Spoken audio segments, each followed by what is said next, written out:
बात यह है कि हमारे लखनऊ में बहुत सारी सोसाइटियां बन गई हैं।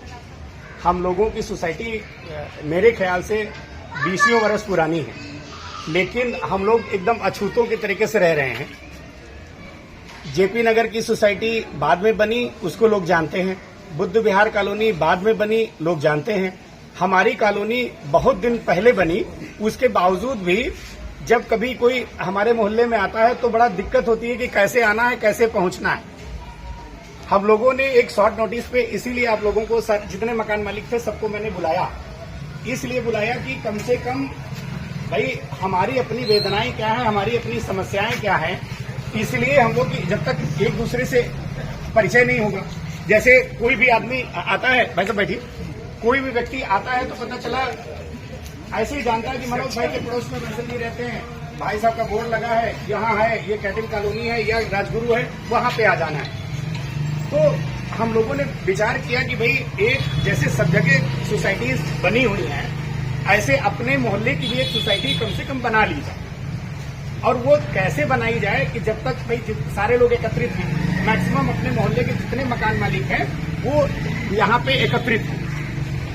सबकी अपनी अपनी समस्याएं हैं, लेकिन उन समस्याओं के दौर में भी, बारिश के मौसम में भी सारे लोगों ने अपना अहम समय निकाल करके दिया है। तो इसलिए मैं बहुत आभारी हूं सभी लोगों का। दूसरी चीज कि इस मोहल्ले के एक समिति का गठन हो जाए, गठन में कुछ पदाधिकारी बना दिए जाएं जिनकी जिम्मेदारियां तय हो जाएं कि जैसे इतने सारे लोग कहीं किसी ऑफिस में नहीं जा सकते, तो उनके प्रतिनिधि के रूप में जैसे जब कोई बात आएगी तो पता चला भाई एक लेटर तैयार हुआ कि भैया हमारे यहाँ नाली चौक है, तो पार्षद जी, सांसद जी, विधायक जी और यहाँ का वार्ड अध्यक्ष सारे लोग सुनेंगे, हमारी गवर्नमेंट रहे ना रहे। लेकिन यदि मोहल्ले की समस्याएं रहेंगी, हम लोग सारे लोग बल्क में देंगे, जैसे इतने लोग कहीं भी जाएंगे उसका असर पड़ेगा। लेकिन अकेले हम कोई चीज करेंगे तो उसका असर उतना ज्यादा नहीं होता है।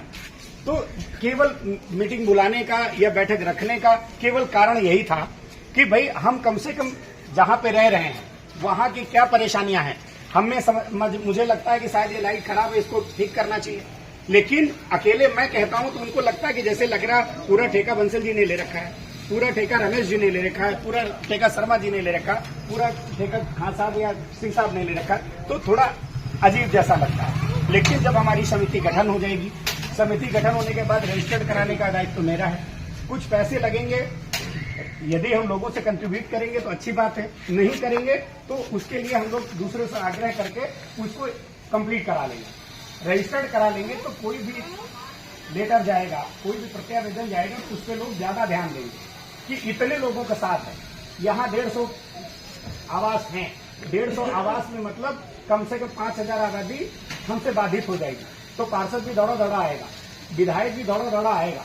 लेकिन ऐसे उनको लगता है अरे भाई कैटिल कॉलोनी है, वहां पे समस्याएं होंगी।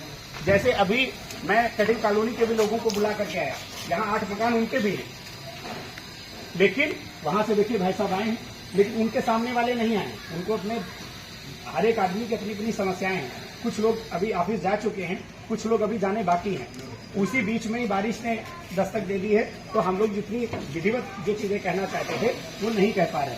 हमारी बात एक ये है कि कुछ चीजें हमसे गलती हो जाए, हमसे कोई त्रुटि हो जाए, तो उसके लिए भी मैं क्षमा चाहता हूँ, क्योंकि जो बोलता है उससे गलतियां होती हैं, जो करता है उससे त्रुटियां होती हैं।